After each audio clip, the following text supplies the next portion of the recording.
Now that you understand how three-way switches work and how to wire them correctly, let's introduce you to four-way switches.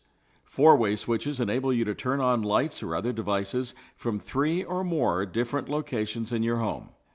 At first glance, when you compare these two switches, you'll see that a four-way switch has one more terminal than the three-way switch we just discussed. In fact, a four-way switch looks very similar to a regular double-pole switch. They both have four terminal posts on their sides. However, don't confuse the two. A double-pole switch is used with 240-volt current and has the words on and off clearly displayed on the switch. You will never see any on and off wording on the face of a four-way switch. On the back of a four-way switch, notice that the four main terminal posts are divided into two matched pairs. Here, you see a pair of black screws and a pair of brass screws.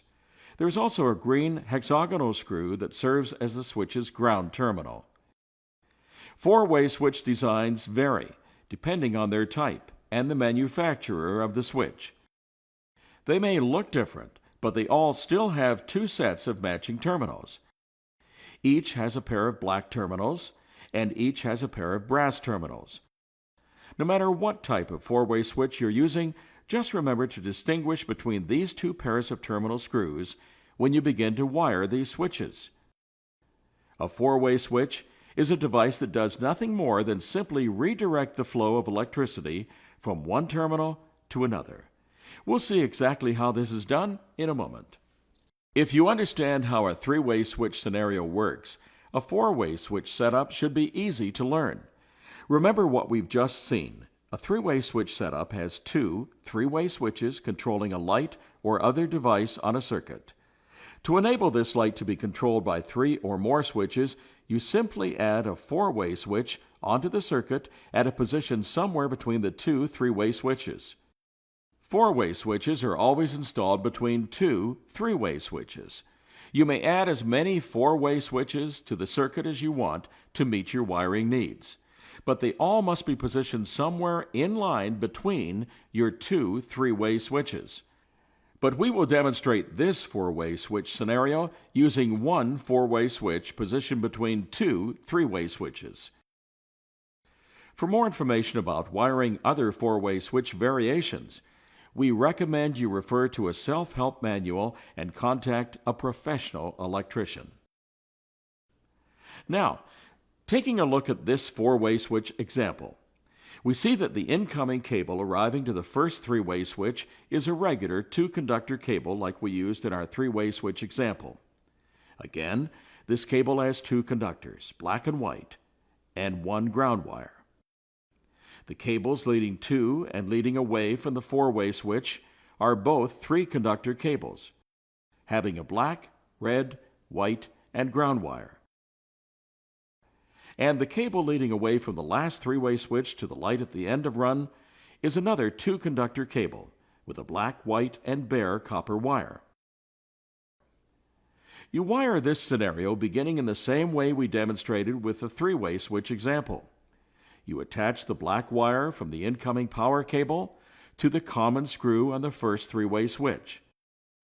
And as we saw before, we connect the black and red traveler wires from the three-conductor cable leading to the four-way switch to the three-way switch's traveler screws. We know that incoming electricity will arrive here and attempt to pass through this three-way switch and continue on to the new four-way switch via one of the traveler wires. Now let's take a moment to analyze how current will pass through a typical four-way switch. We can do this using a continuity tester. In this demonstration, we see that when the switch is in the down position, the continuity tester will light up. This means that this switch has an open path that allows current to pass between the upper left black terminal and the lower left brass terminal. At the same time, on the other side of the switch, we see that current can also pass between the upper right black terminal and the lower right brass terminal. When we put the switch in the up position, the switch crisscrosses the current's flow. Now the switch is allowing current to flow between the upper left black terminal and the lower right brass terminal. And, at the same time, Current can pass from the upper right black terminal and the lower left brass terminal. On a four-way switch, current will never flow from one black terminal to the other black terminal or from one brass terminal to the other brass terminal. Now that we can see how our four-way switch works, let's continue where we left off. On our four-way switch, we'll first locate the traveler wires coming from the first three-way switch and connect them to a matched colored pair of terminal screws. It doesn't matter which of these two traveler wires you connect to either terminal. A four-way switch will work for you no matter which terminal you choose on this pair. What's most important to remember is to never attach one traveler wire to a brass screw and the other to a black screw. If you do this, the four-way switch won't function properly. On the back of this switch, you may see that the manufacturer advises where to attach your traveler wires. We will follow their instructions.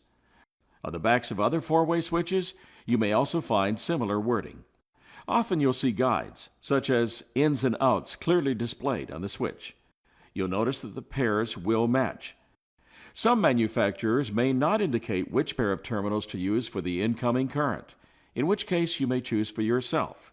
Always pay attention to the colored pairs you are using. Now connect the black and red outgoing traveler wires from the cable leading to the second three-way switch to the brass pair of terminal screws.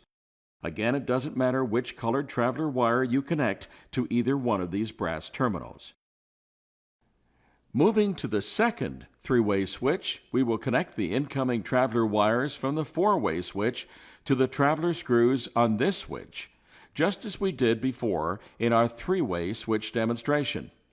Then connect the black wire belonging to the outgoing two-conductor cable to the common screw. Now let's see how this four-way switch setup will function when electricity is flowing through the circuit. Incoming current will arrive first at the first three-way switch's common terminal. With the switch in the down position, the current will pass through to the left traveler terminal and travel along the black traveler wire until it reaches our four-way switch. Here, with the switch in the down position, the current will pass down through the switch and continue along this black traveler wire until it reaches the second three-way switch. Once the current arrives here, it will pass through to the three-way switch's common screw if the switch is in the down position.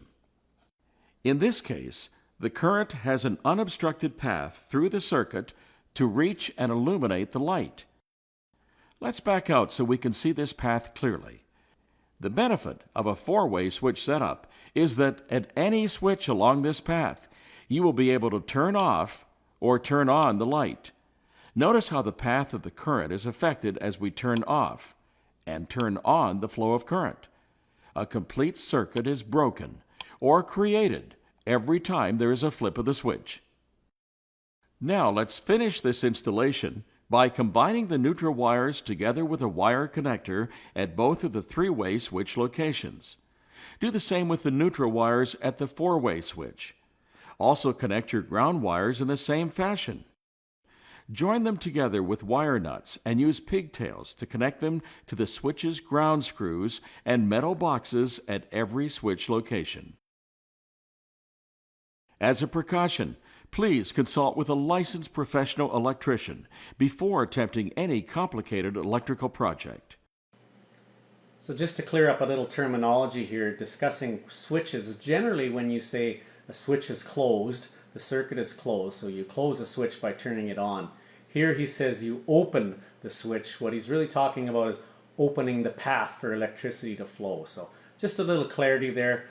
In that situation, open means closing the switch in that path. And again, just for clarity's sakes, in those four-way switch diagrams that they show the flow of electricity, we're leaving out the neutrals and the grounds just to make it a little simpler to see where the power is actually flowing through that four-way switch network.